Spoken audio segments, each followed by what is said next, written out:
When I was in the first grade, and after I was done doing the task Miss Janice gave us, I started reading a book.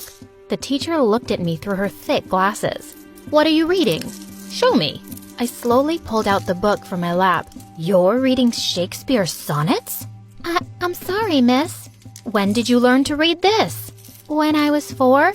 Shakespeare is my favorite poet, and Agatha Christie is my favorite author." Miss Janet looked really surprised. She and I had so much in common, and we got closer over time. One day she said, "Why don't I walk you home today, and I can have a little chat with your parents?" I led Miss Janice to my house, and to my horror, we walked straight into one of Mom and Dad's screaming matches. "How many times do I have to tell you the same thing? It's a ketchup stain. Stop lying to me. I know that was lipstick." "Mom, Dad, we have a visitor." The two stopped short and turned to look at us. "Hi, I just wanted to talk to you about Sarah. We want to put her in the Gifted Kids program and..." "Yeah, whatever. Anything you want me to sign before I leave?" And with that, he was out the door. I hated their fighting, but I was too happy to care for a change. He'd be back soon enough. But this time, he just didn't come back. Hi, my name is Sarah, and this is my story about how I made money being the babysitter of my own mother. Dad just disappeared, and he had even blocked our numbers. And Mom just became a depressed couch potato. I had to keep up with all my schoolwork and do all the house chores. At 14, I was already busy preparing for my SATs and applying to colleges. One day, when I was studying at home, I got a phone call that shook my world. Mom had been in a terrible car accident. I called Miss Janice, and we rushed over to the hospital. The doctors told us that Mom had suffered a severe head injury and was still unconscious. A week later, Mom finally opened her eyes. The doctor came to check on her, saying everything seemed normal. When we asked her what her name was, she pouted. "It's Candace, duh." "And what day comes after Tuesday, Candace?" Mom flung a plastic cup at his forehead. "I don't know, poop face. I want my mommy." The doctor said he needed to do a brain scan. Mom kicked up such a fuss as the nurses took her away. The doctor made the most shocking discovery ever. Mom now had the brain of a 6-year-old. He said it was possible she might go back to normal, but it could also be a permanent condition. My mom had turned into an actual baby? My life just turned into a nightmare after that. I had to leave Mom at daycare before going to school. I could see all my college dreams slipping away as I dropped out of my SAT classes. I had enough on my plate right now with Mom and the housework, and boy, was she the brattiest 6-year-old ever. One day, when I just finished making dinner, I went to her room and found her busy pulling out everything from the cupboards and throwing it on the floor. "Oh my God, Mom, Candace, stop it. Who's gonna clean that up?" "Not me." And she ran out, cackling like a little witch. When I went downstairs, she was already at the dinner table. "Get your feet off the table, please." A minute later, I got hit by something on my face. Yuck. I hate broccoli. "I want Doritos." "Well, too bad. You have to eat your greens and..." "Can't hear you." And she stuck her finger in her ears and started shouting gibberish. "Fine. Put on your shoes and we'll go to the grocery store." As I paid at the store, I saw her looking at the Barbie dolls display. I told her we had to go, but she just looked stubbornly at me. "I want one." "No, let's go." What happened next is something I'll never forget. Her eyes filled with rage as she unleashed a scream that was shrill enough to wake up the dead. She knocked over the entire rack of Barbies, and then she threw herself on the floor and started kicking and crying. Horrified, I apologized to the staff and quickly bought a doll. I couldn't get out of there faster. When we finally got home, she took one look at the Barbie and tossed it aside. "Nah, it's really ugly." And she skipped off to her room happily. Just then, the doorbell rang. I opened the door to see it was Miss Janice.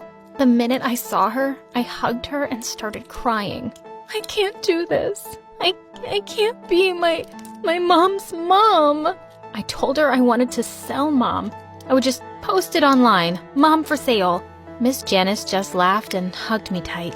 When I felt better, she said she'd found me a part-time job at the local library. I was so grateful to her.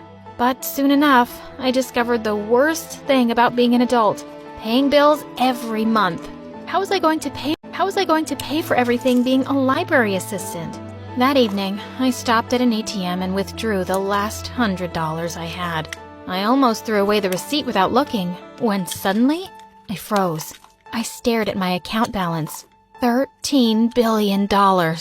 I looked around, half expecting a camera crew to pop up behind me and tell me this was a big fat joke.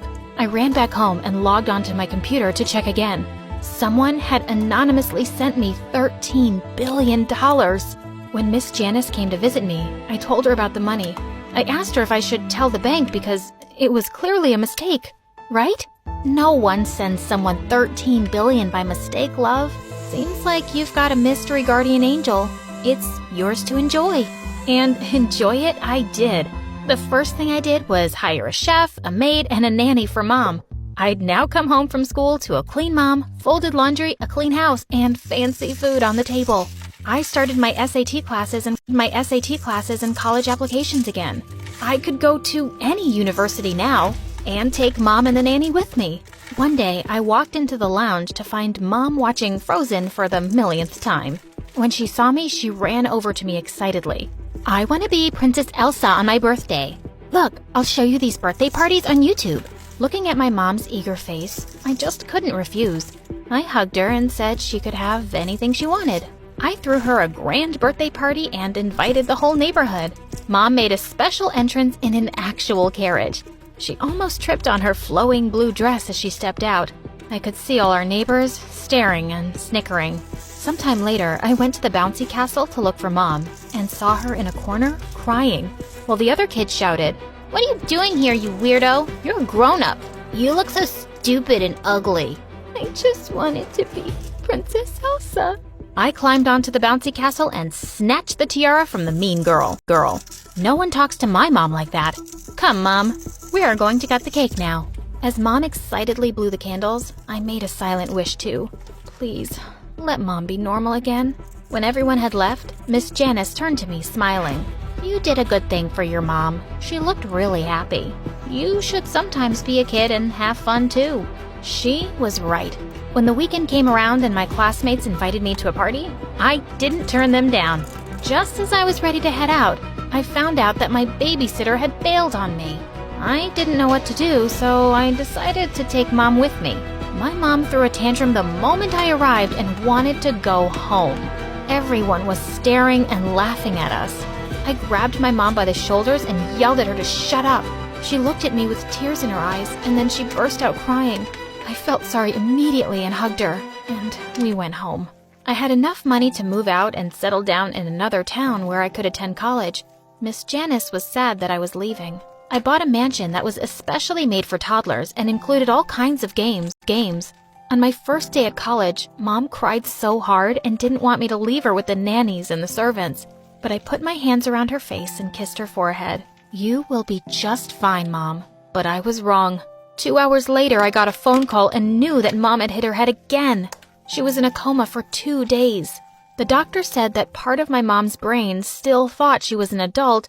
That's why she was taking these risks, because she thought she was big enough. I just realized that leaving for college was still a bit too early. I spent my time at home and started writing. Writing was my only escape. I created my own blog, and it seems like people liked my stories. I was inspired by Agatha Christie's novels and wrote many detective stories. People were calling me the modern version of Agatha Christie. They believed my stories were too addictive, and I couldn't be happier. Until one day, I entered my mom's room and found her reading something, which didn't look like the children's storybooks I'd given her to read. What are you reading? Show me. She slowly pulled out the book from her lap. You're reading Shakespeare's sonnets? I'm sorry. I know I shouldn't. When did you learn to read this? I started before we moved out. Shakespeare is my favorite poet, and Agatha Christie is my favorite author. Was my mom a genius kid now? I knew how it felt to be a genius with neglected parents, and I just wanted to support Mom and help her improve her talent. But I didn't only want to help Mom. I thought all the kids around the world should have a chance too. I volunteered to build huge libraries around the world for gifted and all kinds of kids. I understood that education and science are more important than money. I had billions, but they couldn't bring me happiness. I have everything I love in books. And my mom? She was and still is my #1 fan. Also, I found out that my mystery benefactor was a rich man who'd caused Mom's accident. He felt so bad that he'd looked us up and sent me the billions. I'm really thankful for that man. Not for hitting my mom, of course, but for giving me this great opportunity to make a little change in this world.